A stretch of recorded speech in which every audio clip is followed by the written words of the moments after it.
Welcome back to episode 28 of the Pariah Podcast.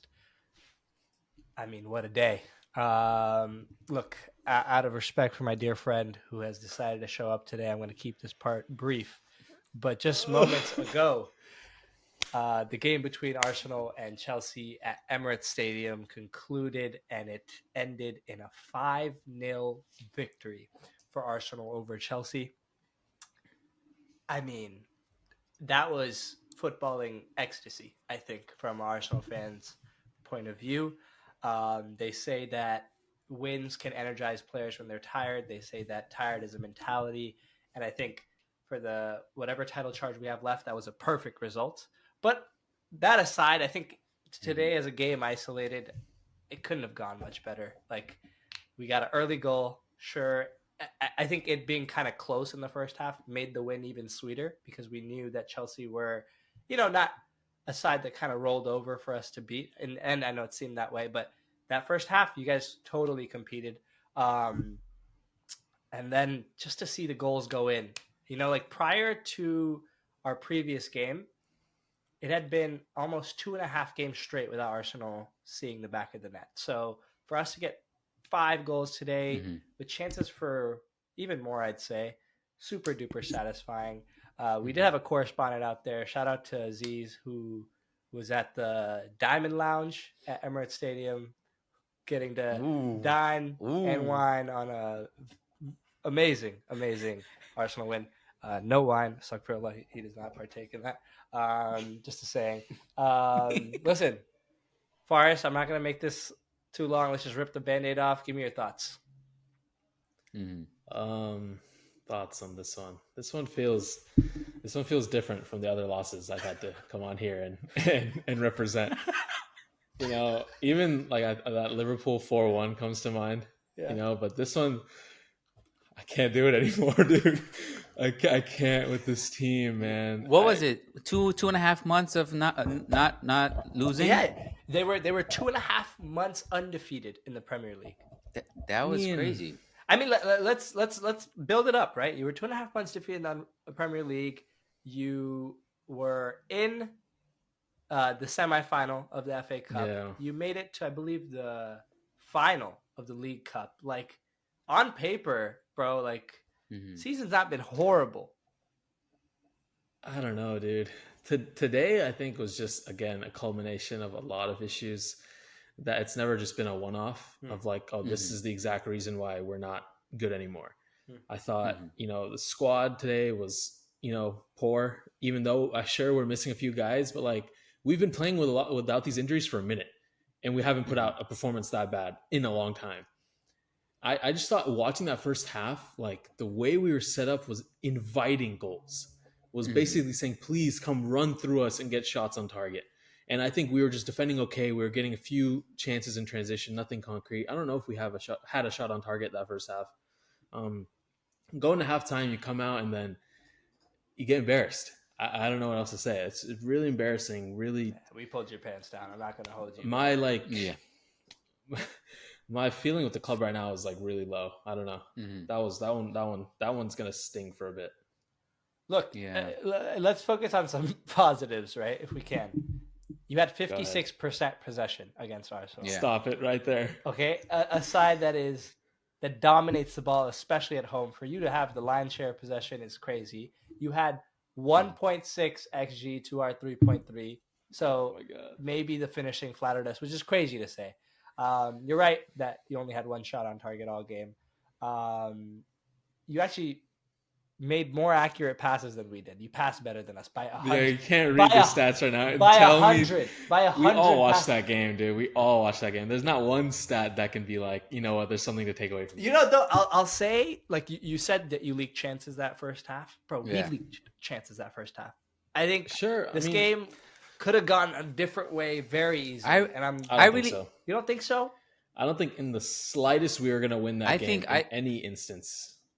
I think maybe the scoreline would have been less. I really think if that White second goal didn't come as early as it did in the second half, we wouldn't have played like this. I really think Arsenal struggles with the mentality aspect. I think Gary Neville was right. Like our gameplay, if the goal doesn't go in within like the first half or even 60 minutes, we struggled like hard. And then that white goal fell on his feet. Like thankfully he took the chance. I really think because in the end of the first half, you guys had some crazy chances, especially that Nicholas Jackson header, that Nicholas Jackson shot that almost creeped in. It wasn't a header. That boy tried to dunk it. I feel Let's like get it right. he high five the shit out of that. I feel like it could have gone the other way, but thankfully it didn't for us. I know, dude. Really? I did not see a world in which we come out. Even like who was looking really generous, good though in my eyes. To the point I was thinking like, this guy gonna go on the plane in England. Like Gallagher was making the right decisions in every like Best player. spot. Because he's used to playing in a team that's gonna sit true. back and just get That's harassed true. all game, dude. He's used to not being a front. Like anytime we were actually going forward and needed some type of cohesion from the midfield and attack, there was no one. He left Crystal Palace and joined Crystal Palace again. That has to be tough. Dude, Crystal Palace are good right now too. That's the crazy. Somebody gotta like hold Enzo and Caicedo accountable. I feel like these are $100 million. They were missing. Yeah, dude. Like, especially Enzo. Bro, tell me in that first half, dude. I promise you, they weren't even near. They probably didn't even know where either of them were. Dog, they were doing. They were social distancing, bro. It was actually insane. It was insane. Like, I'm just like, how? What was the setup? Who was where? Like, I feel like Gallagher had to cover for both of them. They were both like. I don't want to beat a dead horse, but watching that first half, especially, I was like, dog. The fact that I was even engaging in Rice Enzo debates at the beginning of the season, like, pissed me off. Like, it's not a level between them. There's a planet between them. Like, it's ridiculous. Dude, I can't even. Yeah, you can have that, dude. I'm not even gonna try. I mean, look, I'm not saying Enzo's a terrible player, but like his fitness needs to be questioned as well. Because I've been like seeing like some of these tracking that he does. One sprint gets him gassed out. Like he won't participate in the next 5 minutes of the game if he does one sprint. Like it's actually sus. And let's be fair. Okay. They were missing Cole Palmer. They were missing Gusto. Two players that we have repeatedly pointed out as their two best players, right? So it was always going to be hard without them. And I think, perspective could help. You know what I mean? Like, I'm not saying with Gusto and Palmer you win, but let's be honest. We had a lot of our joy down that left-hand side where Gusto was noticeably missing, right? And your attack honestly looked decent, but it was always missing that final action, which we know Cole Palmer can provide. So, like, we could be super dismissive, super critical of Chelsea, and I think we should be, right? You can't lose 5-0 and escape that. But I think sometimes in football you're just unlucky, and today I don't think luck was on your side. And overall, though, like as a Chelsea fan, I don't think you should be. I mean, this season, call it off, write it off. I really think there's some like promising signs going into next season. Yeah, let's talk about something. Let's talk about something really quickly, right? A very interesting graphic circulated over the last couple of days. Let me pull this up. I'll share my screen as well. This one right here. Yeah. So we see here. Can you guys see my screen? Yeah. So, I mean, these are expected points versus actual points. I know, look, XG, expected anything gets crapped on a lot, right, in our space. But I think this one, like, you can kind of look at and see a lot of interesting things, right? The top three are by far and away the top three in both graphs, right? If anything, on the expected graph, it's even more severe. Look at this. Chelsea in the expected table is on the same points as Aston Villa, and I think 1 point shy of Newcastle, and is joint fifth, right? And in the actual table, we obviously know the story there. I think other crazy outliers that have affected you, right? You see Spurs in the actual table sitting on 61 points. In the expected table, look at Man United. Man's fighting relegation. So, like, look at Man United. They're supposed to be a couple points above relegation, but here they sit above Chelsea, right? I don't know. I feel like using these right now, it's almost like pity. I don't know. Like, I think that's just like no type of XG or anything can really just come off of a game like that and be like, oh, you created some chances. It was unlucky. That was just that was a result that I feel like has been loading for some time. Like in our last, we haven't been undefeated in like something, That's true, whatever, yeah. last 2 months. Look at the goals that we're conceding in those games. Yeah.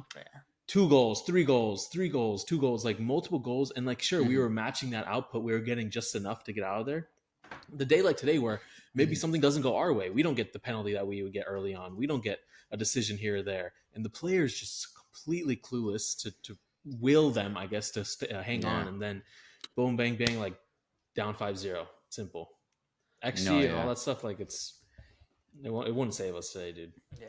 But let's focus on the Arsenal. We can't hide that. I just think a lot of people need to. Yeah, go. Let's transition. No, before we leave, I just want to say, like, obviously, underlying stats are underlying stats. Numbers don't lie, but people do, right? And people use stats to support their lies. But I'll say, I know we haven't achieved anything massive yet, but early stages of Arteta, points on the board looked horrible, but these underlying numbers looked great. So I know they can be used to deceive, but they're not always for sure. No, I'm with you. Maybe I'm just still reeling from the result. For sure.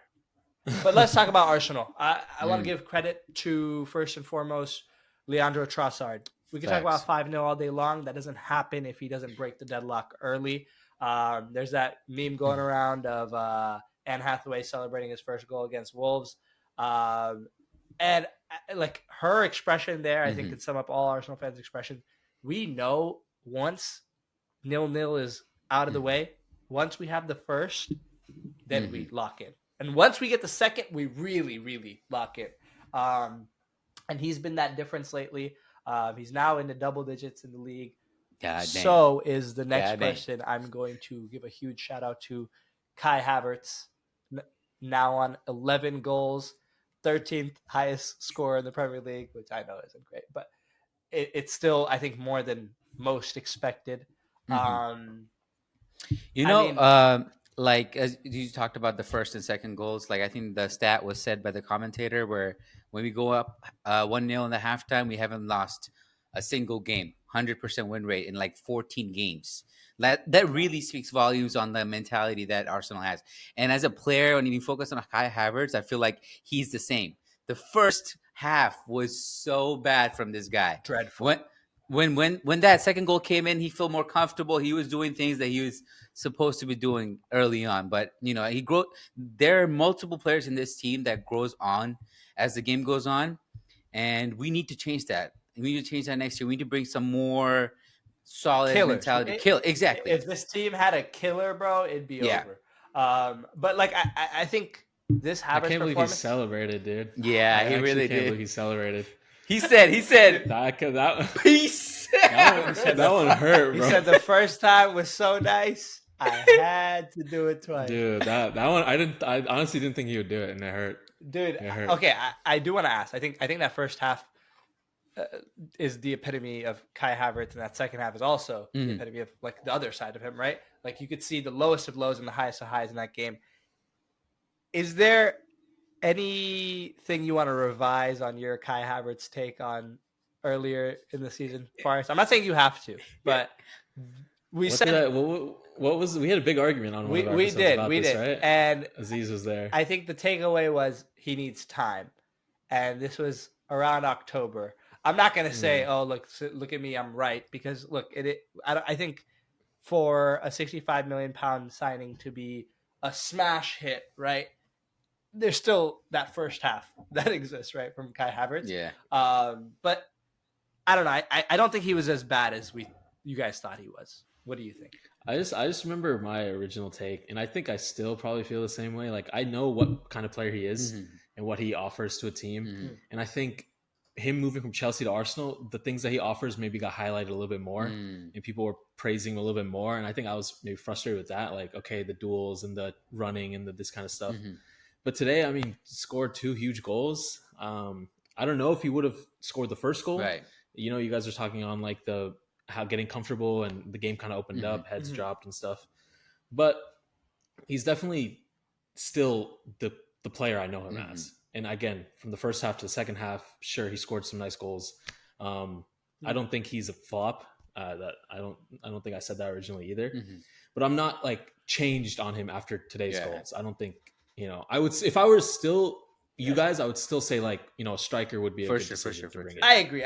I think talks earlier this month about, have we found an internal solution to our goal problem? I think that's far from the mark. But I think it was Aziz mainly saying that like, oh, this was, a terrible waste of money, flop, da da da da. I don't think that's true either. But we could table that one. Anything else from this Arsenal game? Another player I really want to shout out. I feel like he's kind of gotten under the radar. His injury really made Arsenal suffer. Thomas Partey, man. This guy, when he comes into the game, obviously he unleashes Rice on another level, but the expansiveness of our game really, really goes in. Like, I feel like Odegaard, he's great, and he's really good at what he does, which is like close night game, tiki-taka, really close spaces, but he struggles to open the game up.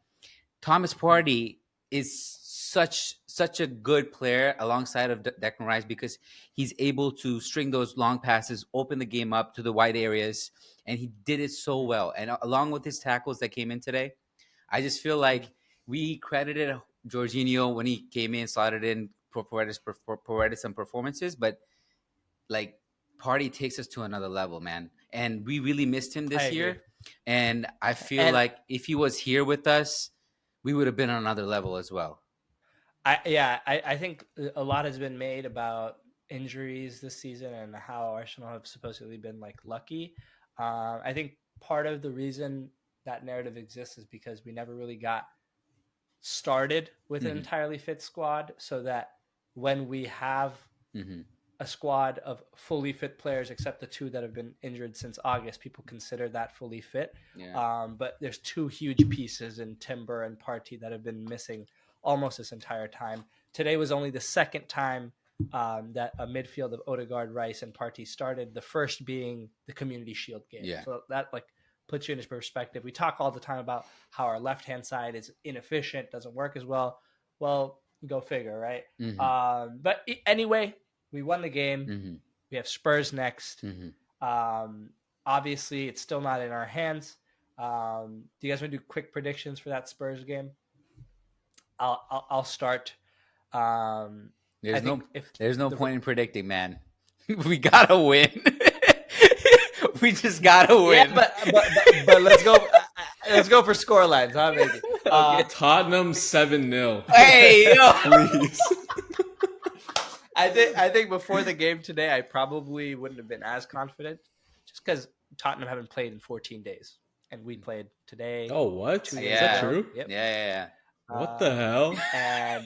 But I think the boost today... That's a disadvantage, dude. Yeah, I agree. Not playing in 2 weeks. I agree. Maybe. And you know what the crazy part is? I kind of feel bad for Tottenham fans, but I never really do. Even though they didn't play for 14 days, one of their best players got injured. No shot. Who? Destiny Udogi's hurt. Out for the rest of the season. Damn. And Pedro Porro is also a doubt. So, damn, I don't know. Arsenal luck is right in, bro. Yeah. I'm not gonna. We've been fortunate. I'm gonna go for a 3-1 win, meaning we lose our streak of clean sheets away from home, but take the 3 points. Nah. What do you guys think? If anything, I'll take a 2-0 or a 1-0. We're not conceding, bro. And Forest 7-0. Okay. No. I genuinely, I say 2-1 Arsenal. Okay. All right. We don't get Forest Arsenal win predictions often, man. That's not what I want, though. I don't want anything near that, dude. We take those. I want the Premier League to be suspended again. Whatever it takes. That's hilarious.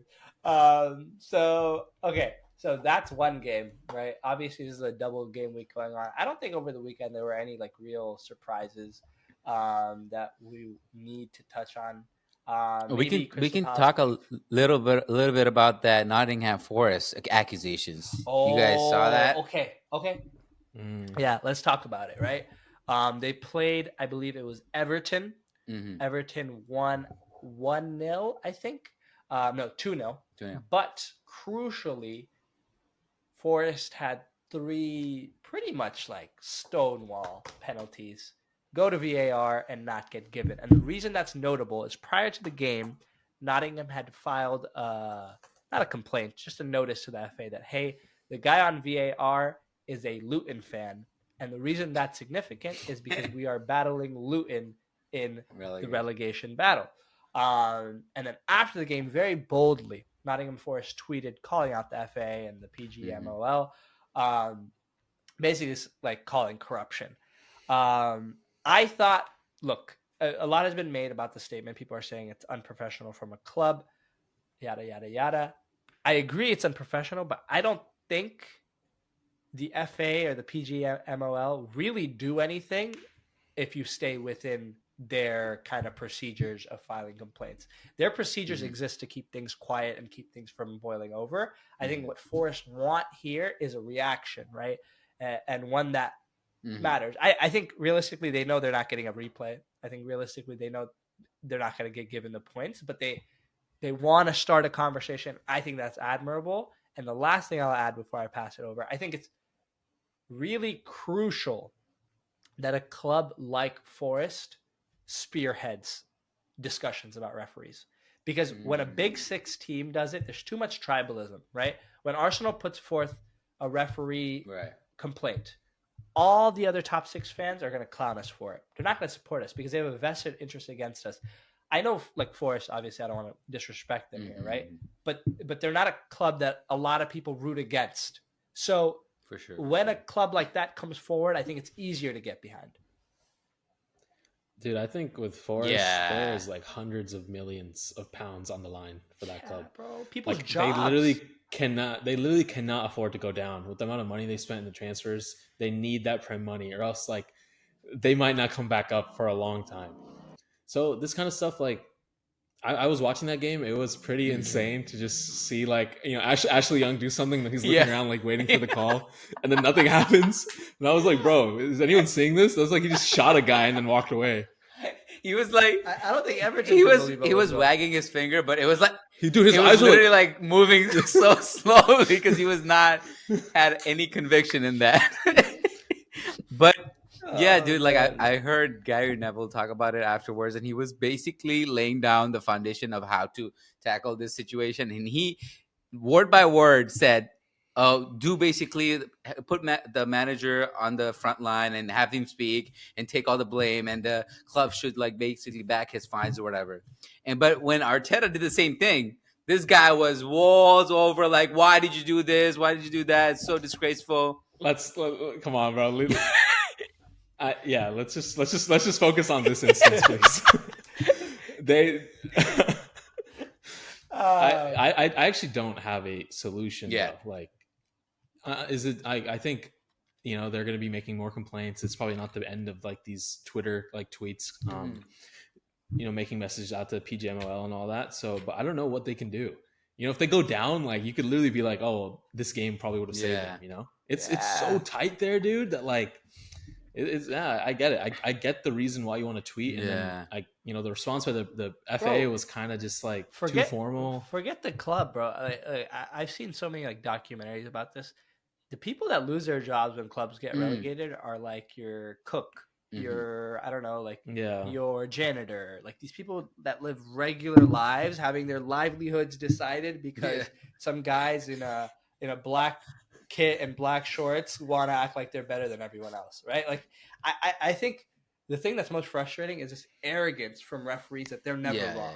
Like they cannot be challenged. They are not wrong. You know what I mean? Like there's no acceptance of human error, which is just ridiculous. Like even in the Coventry Man United game, there was also questionable. Like this is all happening. Let's pivot. Every weekend for the entire season. We've basically had one instance where we can be like, hey, you know, this happened. It probably shouldn't have happened. You know, how are we dealing with this? They've not done anything to put any type of, you know, plan in place to deal with this stuff. No changing of referees. No, you know, meetings. Like I genuinely think like in how the NBA has like a players association, like these players need to like unionize or something. Like get someone to represent them, or the clubs need someone. I agree, and that's what I'm saying. Like They need to the problem with the players coming together is these are the same players. Like you saw Ashley Young, he was like making fun of it in the post game interview. Like when it benefits you, it's fine. When it's against you, yeah, but like it could happen to Ashley Young. That's what I'm saying. Yeah. Like sure, there could be one referee that doesn't mess with this. Like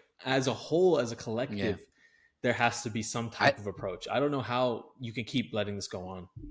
I think the only way, I guess, like I've seen like this discussion happen in Twitter and stuff. Like basically, what they have to do is they have to show us fans and the Premier League and the players like we have done something about it. Especially, what they need to do is bring in somebody that is like you're paying more money, like even like the ref from like outside of the party, exactly to come in and basically ref these games to say like, hey, we made this change, even if they make mistakes after the fact, like. We would be a little satisfied. Like it's obviously common that that in itself. Yeah, but I don't know if itself would be like an admission of defeat by the exactly. FA, that they have to go outside to fix this. Like that is not the first thing they would ever think of doing.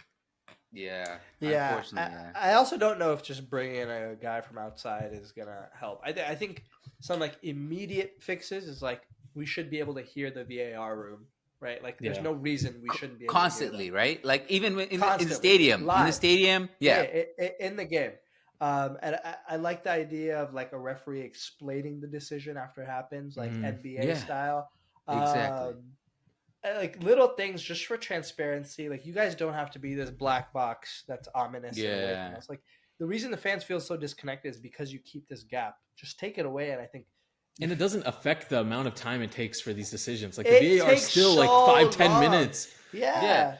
And if like they're acting like this is it's gonna make it like 15-20 minutes long. No, you do it while you're figuring out the call. You just tell us what's going on, dude. I mean, this is like customer service like 101, right? Like you go to a restaurant, you go to I don't know, like an airport. If there's delays in things, sure, that can happen. Tell me why the plane is delayed, bro. I know it doesn't change the fact the plane is delayed, but I would like to know. You know what I mean? Like little things. I mean, you brought it up. Let's talk about the FA Cup, right? The semifinals happened. Man City beat Chelsea. I think that game was closer than a lot of people were expecting it to be. Yeah. There's a nice point to be made of how we play against Pep versus how we play against Arteta. Maybe that's for another day. But we make Pep sides look like ordinary teams. We gotta get that. But we don't know how to. I don't know what that is, dude. Yeah, I don't know. I think you probably deserve to win that game, but in the end, dude, it's whatever at this point. That game was like the last tie I had to this season. Like, oh my god, and we can get Europe. We have a trophy on the line, and then I forgot that. Yeah, you could just get like the Europa League. Yeah. Really bad day from Nicholas Jackson. That's all I can say. One of those, which tends to happen. Many days. Which tends to happen quite often. One of those very common days. But I think the other interesting game. I mean, this was hilarious.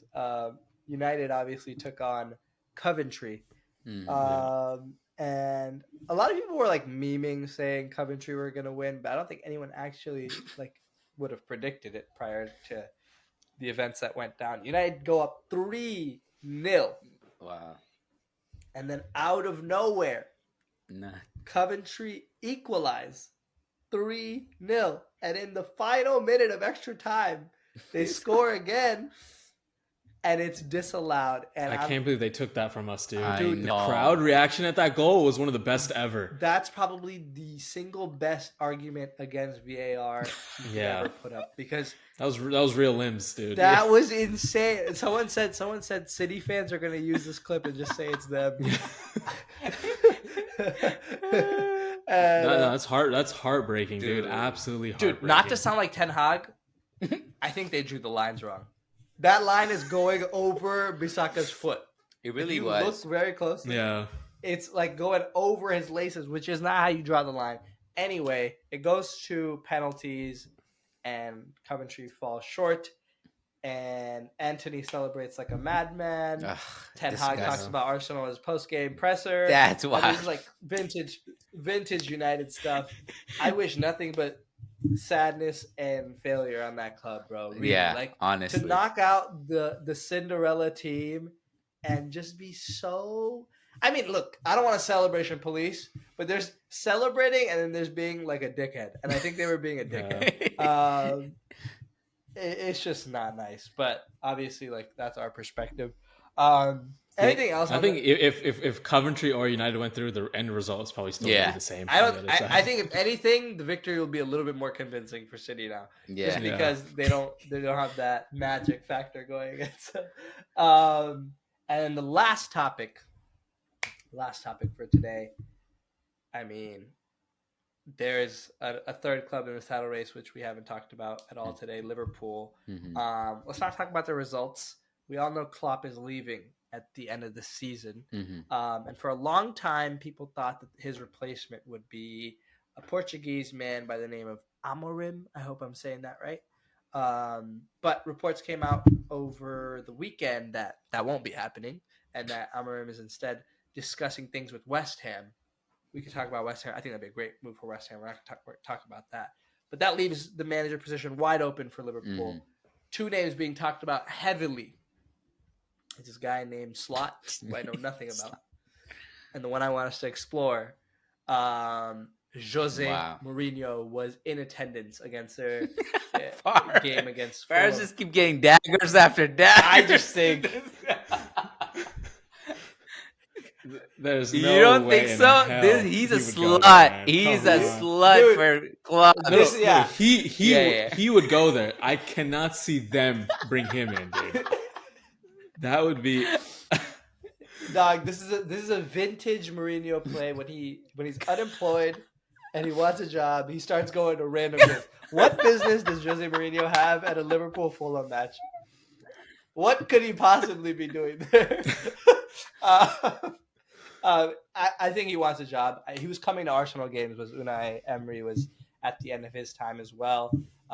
Was going to Chelsea. No, jokes aside, low key. I mean, he should have came to Emirates today, dude.